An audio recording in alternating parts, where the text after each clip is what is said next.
you left on a Saturday. So we're going to be learning about Bistre.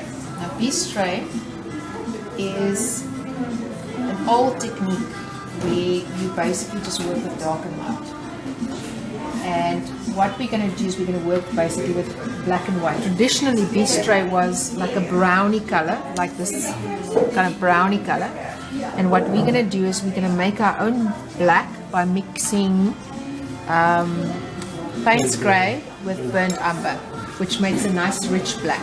And you can vary it. So if I mix Paynes grey, yeah, with burnt umber, it makes a very nice rich black. Can you see that? It's better than a normal black.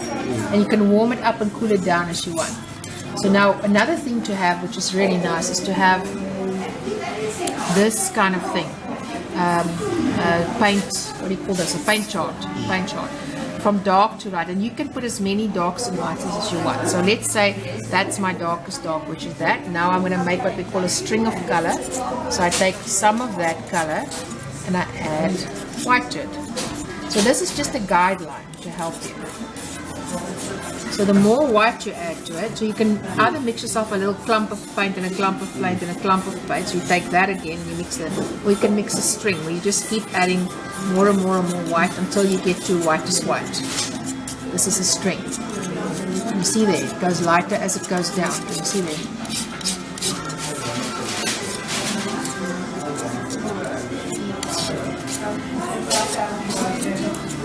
So it's basically the same thing. I've just made one row instead of making little clumps of color. Because it's just nice because I've got now this and in between and this and in between and this. It's just a nice way to do it. Okay.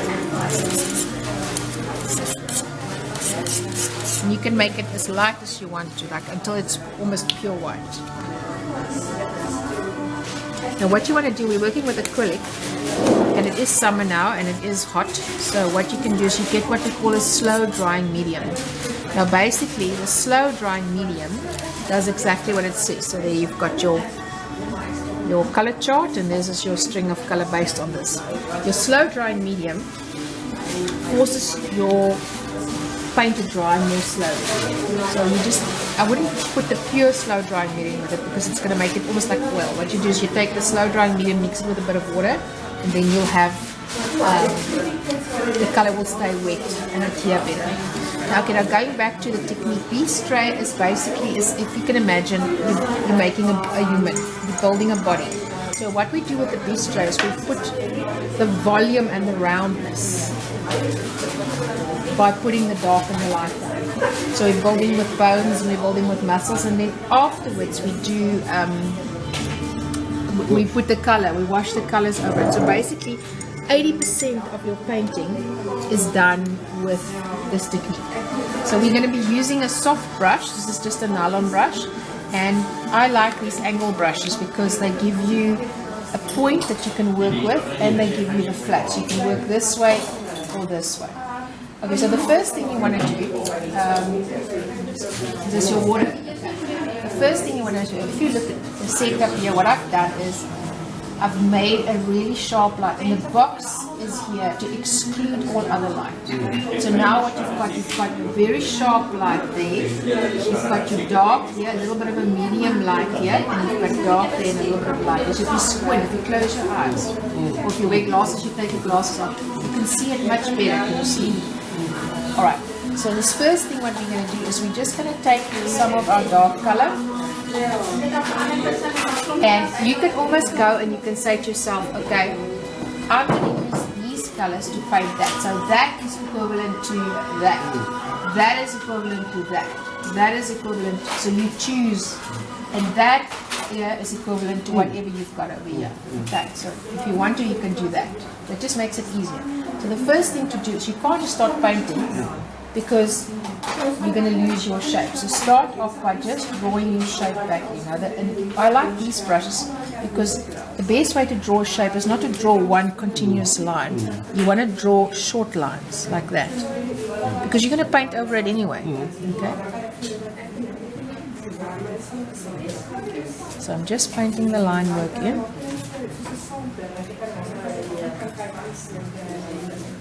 Okay, so just let it dry quickly while I'm busy on painting. Because this one will be Bistre, this will be Grisaille, and this will be Verdacchio, and this is going to be full color. So it's 3 different techniques. They all do the same job, it's just 3 different ways of application. Now, Bistre is only dark and light. Grisaille is dark and light plus a little bit of color. Now, traditionally, Grisaille was almost like a little bit of a greeny color. Did I put that other book away? Oh, yeah. I think it's in here. This is now my notebook that I do. And I put it in the back here. Okay. So if you look here we've got Bistre, which is more like a browny color. Dark and light. Then Grisaille is actually more almost greeny, and Verdacchio is warmer. Can you see? So we're going to be doing the Bistre, then the Grisaille, then the Verdacchio, and then full color. Okay, so this is on board, which is going to give you a lovely. So if you want a smooth painting, like the guys who in the old days, lots of people think that canvas was the original way we painted. It wasn't. They painted on wooden boards. The only reason they started inventing canvas because they couldn't, like when Rembrandt and those guys started making the Nachtwacht and all that, they couldn't get panels that was big enough. So somebody came up with the idea of, what if we do it on canvas? And that's where we get canvas from. Now you also get 2 types of canvases. You get linen canvas and cotton canvas. Linen is generally better because it doesn't stretch so much. Cotton does have more of a stretch, but it's breathable. And what you want, especially when you're working with oils, is you want something that's breathable, because oils dry by absorption of oxygen, whereas acrylic dries by dispersion of water. So acrylic doesn't need a porous surface. Acrylic quite likes smooth surfaces. So the more realistic you want to work, which is what we're going to do now, it's actually better to have a really smooth surface.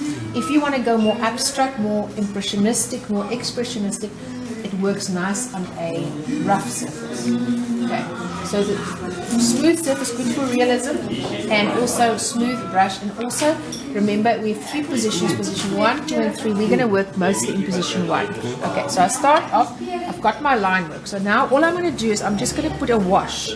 Now it's a thin layer of paint, and I'm just going to wash where I see dark and light. So if there is light there on the ball, behind the light is a little bit darker. So I'm just going to wash it in.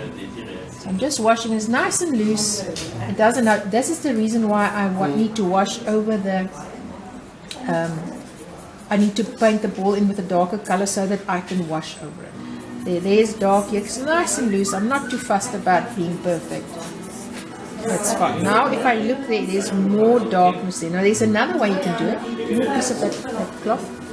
Okay, what you can also do, instead of leaving the white open, there's another way. You can paint the whole thing in. Then you take and you remove the white. So there's another way. Like here, there's light there. Can you see? It's a very organic way of working. So it's always good. We always start loose and then work tight. Same way you start thin and then work thick. You don't work thick straight away because your painting will crack. So can you see now? I just dab away. Can you see it gives me a lovely organic, like here's a shadow sitting here. And go a little bit darker there. And it dries very quickly. That's the beauty of acrylic. The other thing, in our modern times, everybody wants things instantly. So I'm going to put the edge of the box in there because it's actually going to help me to create 3 dimensions. A good thing in our modern world today is, like even if you work with oils, start your painting with acrylic and then finish it off with the oil. So all your bottom layers, can you see now it's already giving me 3 dimensions. So it's very loose, can you see, very loose. I'm mostly working with the darkest dark at the moment. Nice and loose. You put a bit of light. Now the other thing, what you'll learn here is when you have light, you always have darkness. So say for example, can you see if I look there? There is a little bit of light there. Can you see there? Right next to the light, behind there, is darkness. Can you see? Okay, come this way. Come a little bit this way. Can you see there's darkness? Next to the darkness is light. right on the like right on the edge there. There's a little line of light. That behind there is darker than the light. In front of it is darker than the light. This is very light here. Behind is darker than that. So if you're not sure if it's light or dark, just find what you can. Can you see that here is reflected light? That's dark. That's light, that's dark. So you always have dark against light. If you even look at a wave of the sea looks like that. Okay, you always have light, mid-tone, dark. Light, mid-tone, dark. Art works the same. Wherever you have dark, you will have light. Later on we'll get to hot and cold. Wherever you have hot, there's always cold. So if you can't see it, remember it in your head, and when you remember it, you'll find it. So it's always good to start with the dark. So I always start with the dark. So here, and don't work. One of the most common mistakes people make is they want to paint the item. They want to paint the ball and then paint the back. It's not going to work. You have to think about it like this. It's a puzzle. There's a piece of the puzzle. There's the piece of the puzzle. There's the next piece. There's the next piece. So they work together. Think of it like if you look at a TV.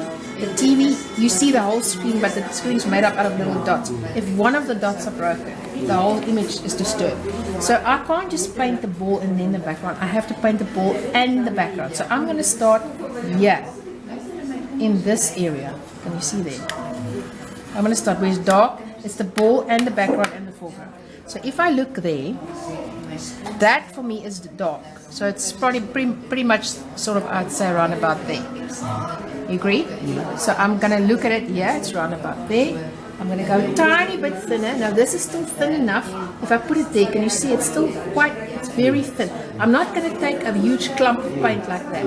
That's also a common mistake that people make. Get rid of your excess paint.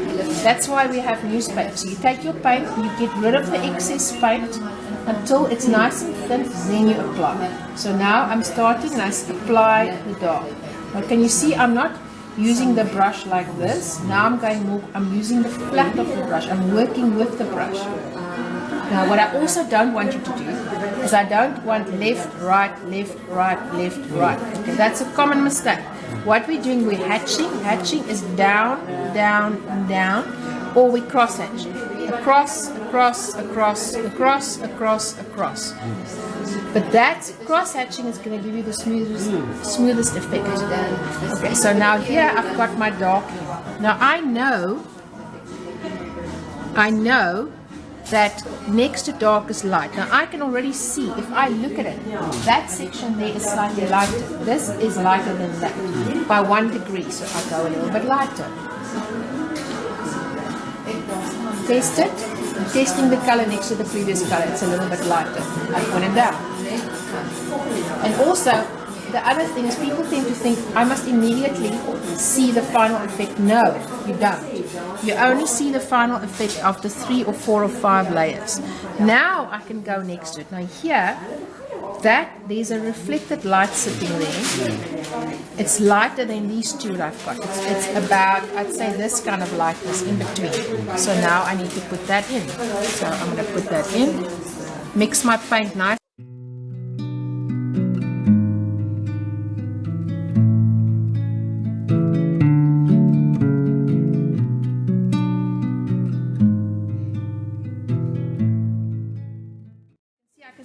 Undercoat coming through. So that means I can't just leave it like that. I have to give it another coat.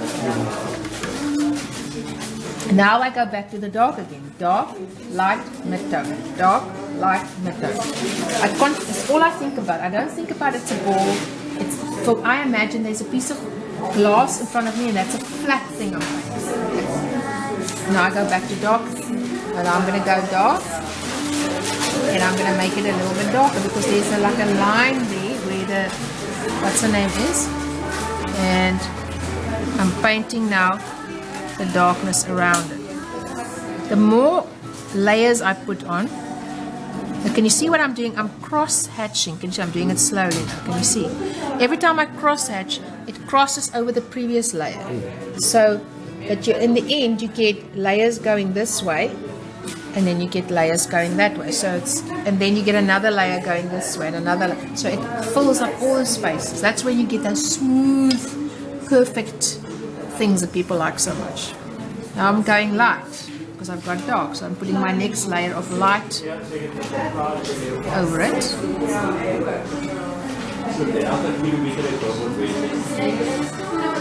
There's my light. My light goes into darker while it's wet. That mustn't be dry. It must be. So that's also, don't work on a large area. You work on an area not bigger than the head of your brush, basically, or double the head of your brush.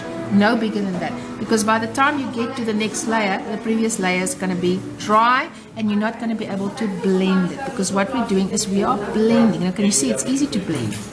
Now, if I want to go lighter on my lights, I get rid. You see, I'm not cleaning my brush very often. I'm either getting rid of it on the newspaper or I wipe it.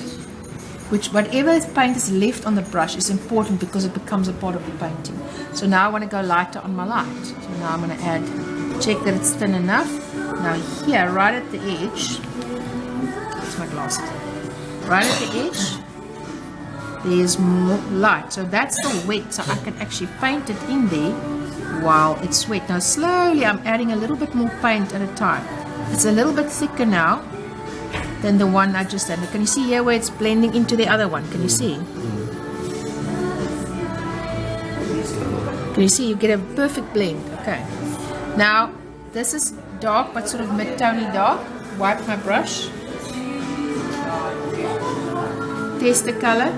Is it no? It needs to be darker. So I test it here first before I commit it to there. Very important thing to learn to test. Newspaper is wonderful for that. So now I want this. It's a bit lighter there, and it's slightly darker inside here. It goes from dark to lighter, but this dark, it's still darker than that light. Because remember, I've almost got the contrast between dark and light. So now I need to get a little bit more darkness here. So now I'm starting to work a little bit away from that area where I've just been.